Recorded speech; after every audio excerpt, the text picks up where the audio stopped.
Ciao a tutti, benvenuti in questo nuovo video, un video dove vi faccio vedere un monitor, ma un monitor che è un prodotto particolare, destinato non all'utilizzo da scrivania, tanto per capirci. Elecrob, azienda con cui avevo già collaborato che produce prodotti di questo tipo, ha messo in vendita un monitor che non è niente di particolare, perché è un monitor 11.6 HD tecnologia IPS con risoluzione di 1366x768 che non lo fa diventare un prodotto di altissima qualità, altissima risoluzione per guardare i film eccetera, ma parliamo di un prodotto un po' più tecnico, un po' più per usi diciamo professionali, industriali o per smanettoni che devono andarlo a incastrare chissà dove, perché è un monitor che viene venduto senza struttura, quindi non ha il basamento, non è fatto per essere appeso, è fatto per essere montato tendenzialmente a pannello. Chi conosce questo tipo di prodotto sa già di cosa sta parlando, chi non sa cosa sto dicendo vi farò vedere che in pratica è come prendere un monitor da scrivania e smontarlo rimuovendolo dalla struttura. Però ha poi delle caratteristiche particolari, perché ha una scocca posteriore che permette il montaggio direttamente su questa struttura di varie schede che possiamo usare come sorgenti video. Nativamente nasce predisposto proprio per i Raspberry, tant'è vero che quando lo comprerete sul sito troverete anche l'opzione della fornitura insieme a due modelli di Raspberry, perché poi questa ditta Elecrob collabora direttamente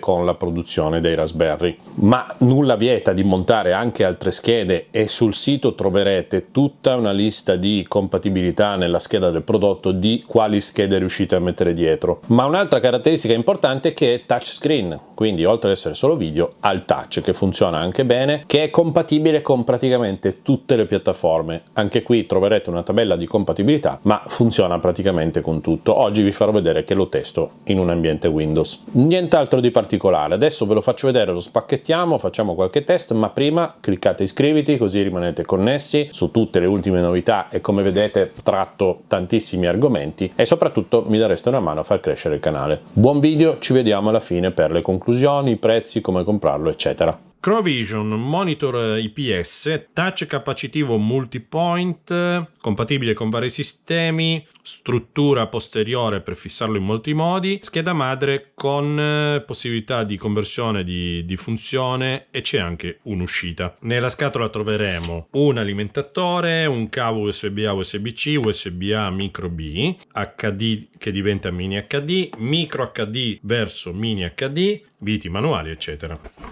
Qui dentro troviamo subito le specifiche, i pulsanti della schedina, le componenti, la lista materiale e nient'altro. Qui c'è un esempio di tipo di connessione che si può effettuare. Alimentatore 12 volt 2 A, connessione 5,5 tradizionale, cavo HDMI mini HDMI, una fascetta, un cacciavite a croce per il montaggio, cavo USB-C USB-A, cavo mini HDMI verso micro HDMI, cavo di connessione per il piastrino dei controlli che saranno menu, giù, su, conferma e alimentazione, accensione. E qui arriviamo al nostro monitor. Questo è il nostro pannello. Allora, la struttura esterna misura 29 x 18,5. Chiaramente invece la struttura interna potrebbe essere alloggiata in uno scasso su qualche pannello dove vi venga in mente di montarlo e abbiamo circa 26,8 x 17, quindi eventualmente si può montare anche a pannello completamente incassato con questa parte già dotata di biadesivo da fissare eventualmente su questo scasso che andiamo a realizzare. Vedete che le parti sono asimmetriche per quanto riguarda l'inferiore e la superiore, però riuscite a giostrarvi di conseguenza. Dunque il pannello che arriva chiaramente protetto da pellicola e che si presenta con tutta questa superficie che in realtà è poi il nostro touch. Adesso qui c'è un piccolo difetto, ci sono due bolle d'aria. Calcolate che questo è un prototipo che mi avevano inviato quando erano ancora in fase di crowdfunding molto tempo fa, poi non ho avuto tempo da dedicarli, ma sicuramente le versioni definitive non avranno nessun tipo di difetto. Sulla parte posteriore abbiamo semplicemente il collegamento con il touch, il collegamento con il display che sono già connessioni effettuate sulla scheda che necessita solo di OSD per i comandi, ok, da portare in una posizione comoda per manovrarli. Dopodiché abbiamo solamente l'ingresso per l'alimentazione. Siamo già alimentati, abbiamo già acceso il nostro schermo. In questo momento non c'è segnale, va in risparmio di energia perché non c'è nessuna sorgente collegata. Da qui possiamo spegnerlo, possiamo riaccenderlo, abbiamo l'immagine di boot e nessun segnale. Possiamo però scegliere la sorgente, quindi vedete che sull'OSD mi compare l'ingresso VGA, digitale 1, HDMI, digitale 2, digitale 3. Dopodiché lo spegniamo. Come possiamo interfacciarci? Adesso togliamo un attimo l'alimentazione. Possiamo ad esempio collegare l'uscita HDMI di un Raspberry ed entrare nell'ingresso HD mini che abbiamo sulla scheda. Colleghiamo il nostro HDMI e poi abbiamo queste colonnine con il cacciavite in dotazione che possono essere comode per fissare direttamente la sorgente dietro il monitor, perché scorrendo su questa guida ci danno la possibilità di scegliere diverse posizioni. Iniziamo a imboccare una vite, imbocchiamo anche l'angolo, utilizziamo ancora una terza colonnina, magari per questo foro qua, in modo da tenere ferma anche una scheda come un Raspberry.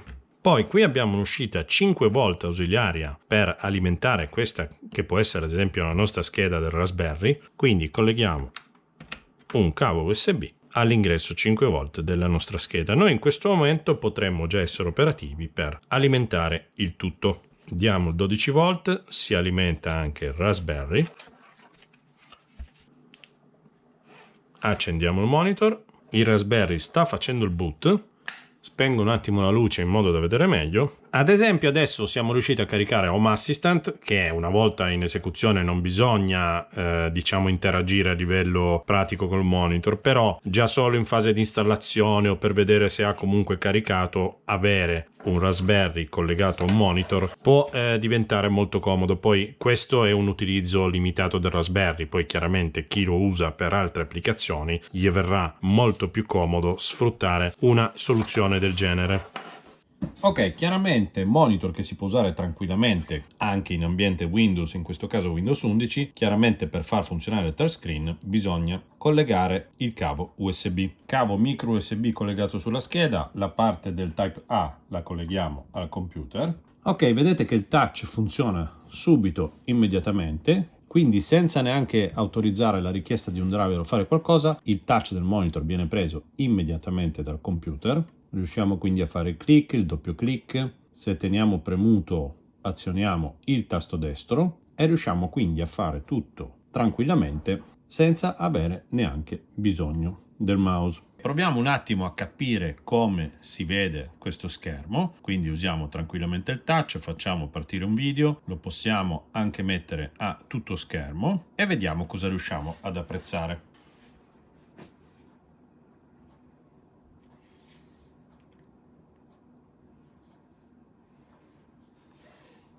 Chiaramente col touch possiamo scorrere nel punto che più ci piace. Un monitor onesto, si vede bene, funziona bene, è fluido, non abbiamo nessun tipo di problema, abbiamo degli ottimi colori, delle buone immagini. Chiaramente non ha la super definizione di un video 2K, 4K eccetera, però è assolutamente fruibile per quanto riguarda i contenuti anche video. Vediamo se troviamo qualcosa di un po' più colorato. Diciamo che per un monitor che nasce per un uso un po' più tecnico, un po' più industriale, magari lo vedo a bordo macchina, eccetera, abbiamo comunque delle prestazioni che all'occorrenza possono anche soddisfare la vista. Qua già con tutti questi colori, con questo acquario, vi dico che visto dal vivo da vicino non è eccezionale perché magari tende un pelino a perdere di definizione. Tutto sommato direi niente male. Ok, proviamo a caricare un altro video in 8K, vediamo se riusciamo ad alzare in questo caso la definizione almeno in 4K, definizione che sale per quanto riguarda la qualità del video. Riusciamo a percepire un leggero miglioramento della definizione anche sul nostro monitor. Guardandolo dal vivo chiaramente confermo che non è, diciamo, di altissime prestazioni.